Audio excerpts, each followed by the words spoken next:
Ayan mga guys, lola, lolo, nakarating na po tayo sa ating destination. Dito po sa Little Boracay. Yan, nagre-ready na po para mag-swimming.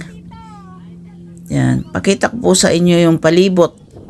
Ito po yung aming Balsa Cottage. Sarap po ng tubig dito. Mababaw lang po siya. Pwede sa mga bata. Ayan, hanggang tuhod ko nga lang po ata eh. Sarap. Yan po, makikita nyo po yung aming cottage balsa. May second floor pa. Ayan, tingnan nyo mga bata. Actually po sandbar po ito, pero since na high tide kaya po ganito.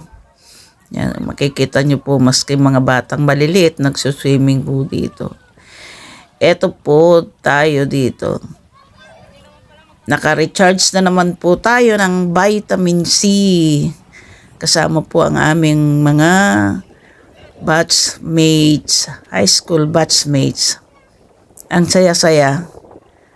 Once in a lifetime bonding po namin. Yan pong maganda sa batch namin eh. Maganda po yung nag-organize na kabatch namin shout out po kay Maria Ruiz Garcia. Kundi sa sipag niya pong mag-organize ng batch namin, malabo pong magkikita-kita kami. Kaya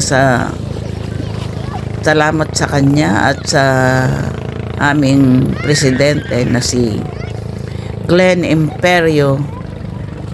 From time to time nakakapag communicate po kami at nagkikita po kami kasi nga napakasipag ng aming class